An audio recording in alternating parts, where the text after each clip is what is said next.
আমি বিএনপির বিরুদ্ধে কেন কথা বলি, কেন বিএনপির বিরুদ্ধে সমালোচনা করি? দেখেন, প্রথমত আপনাদেরকে বুঝতে হবে সমালোচনার দুইটা ওয়ে থাকতে হয়। প্রথমত হচ্ছে আমি তাকে দেখতে পারি না, তাকে ভালোবাসি না, আমি চাই না সে রাজনীতি করুক, কারণ সে দেশের শত্রু, দেশের মানুষের শত্রু।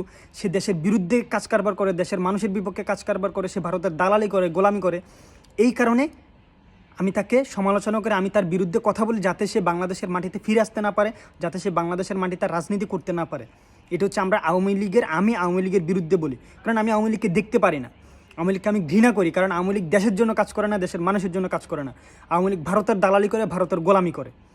আর দ্বিতীয়টা হচ্ছে যে আমি এমন একজন মানুষের বিরুদ্ধে সমালোচনা করতেছি, কিংবা এমন একটা দলের বিরুদ্ধে সমালোচনা করতেছি যে দল থেকে আমি অনেক কিছু প্রত্যাশা করছিলাম, যে দলকে আমি ভালোবাসি, যে দল থেকে আমি ভাবছিলাম যে এই দল দেশের জন্য কাজ করবে, দেশের মানুষের জন্য কাজ করবে, এই দলকে আমি ক্ষমতায় চাই। কিন্তু এই দলটা তার অবস্থান ভুলে গিয়ে সে অন্য দলের মতো তার অবস্থান পরিবর্তন করলো। এই কারণে গিয়ে তার সমালোচনা করা, যাতে সে সঠিক জায়গায় ফিরে আসে, তার কাছ থেকে যেটা প্রত্যাশা করে বাংলাদেশের মানুষ, সেটা যাতে সে বাংলাদেশের মানুষকে উপহার দিতে পারে। আমাদের সমালোচনার কারণে যাতে সে নিজের ভুল বুঝতে পারে, সঠিক জায়গায় ফিরে আসে, এই কারণে তার সমালোচনা করা। আর আমি ঠিক এই কারণে বিএনপির সমালোচনা করি, কারণ বিএনপিকে শ্রদ্ধা করি, ভালোবাসি। শহীদ জিয়ার বিএনপিকে, খালেদা জিয়ার বিএনপিকে ভালোবাসি, শ্রদ্ধা করি। এই কারণে বিএনপির বিরুদ্ধে কথা বলি, যাতে করে বিএনপি নিজেকে শুধরিয়ে নেয়। বিএনপির প্রতি মানুষের যে একটা আস্থা ছিল, মানুষের যে ভালোবাসা ছিল 5ই আগস্টের আগ পর্যন্ত, 5ই আগস্টের পর থেকে বিএনপি প্রতিটা দিন, প্রতিটা মুহূর্তে সে ভালোবাসার জায়গা হারাইতেছে, সে স্থান বিএনপি হারাই ফেলতেছে। এই কারণে বিএনপির সমালোচনা করা, এই কারণে বিএনপির বিরুদ্ধে কথা বলা, যে আপনার জায়গা ওইখানে না, আপনি আওয়ামী লীগের মতো দালাল দল হইয়েন না, আপনি আওয়ামী লীগের মতো গোলামের জিঞ্জির গলায় নিয়েন না। আপনার থেকে বাংলাদেশের মানুষ অনেক কিছুই আশা করে, আপনার উপর বাংলাদেশের মানুষ ভরসা রাখতে চায়। এই কারণে আপনার সমালোচনা করি, যাতে করে আপনি নিজের জায়গায় ফিরে আসেন। আমরা বলতেছি, কিংবা আমি বলতেছি, আমি যতদিন আছি, আমি যতদিন কথা বলতেছি, আমি বিএনপিকে কোনো দিন, শহীদ জিয়ার বিএনপিকে কোনো দিনও ভারতের দালাল হইতে দিব না। আমি খালেদা জিয়ার বিএনপিকে কোনো দিনও বাংলাদেশের মানুষের শত্রু হইতে দিব না। আমি অন্যায় দেখব, প্রতিবাদ করব। এবার হয়তো বা আপনি আমার এই প্রতিবাদটাকে ভালোভাবে নেন কিংবা খারাপভাবে নেন, ডিসিশন ইউর্স। আমি অন্যায় দেখব, আমি প্রতিবাদ করব।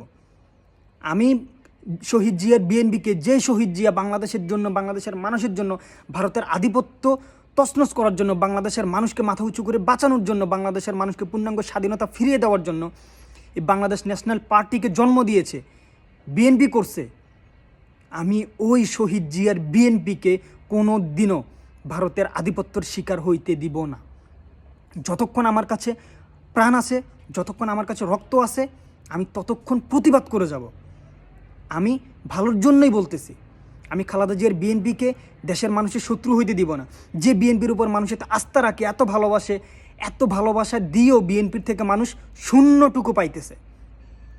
যে বিএনপির থেকে আমরা আশা করছিলাম যে বিএনপি অনেক ভালো হবে, দেশ এবং দেশের মানুষের পক্ষে দাঁড়াবে 5ই আগস্টের পর থেকে, সেই বিএনপি আওয়ামী লীগের চাইতে আরও জঘন্য রূপ ধারণ করছে। আর আমি একটা কথা বলতেছি, প্রয়োজন এটা লিখিত রাখেন, নয়তো বা রেকর্ড হইতেছে। এই বর্তমানের বিএনপি যদি ক্ষমতায় আসে, আমি আবারও বলতেছি, আই রিপিট, বর্তমানের বিএনপি যদি ক্ষমতায় আসে সংস্কার ছাড়া, তাহলে এই বিএনপি আওয়ামী লীগের চাইতে বড় স্বৈরাচারে পরিণত হবে।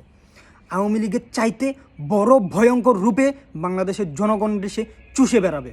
এই বিএনপি যদি ক্ষমতায় যদি আসে, বিএনপি যদি সংস্কার করে আসে, তারেক রহমান, খালেদা জিয়া যদি বিএনপিকে যদি সংস্কার করার পর যদি ক্ষমতায় নিয়ে আসতে পারে, তাহলে বিএনপির উপর আস্থা রাখা যায়।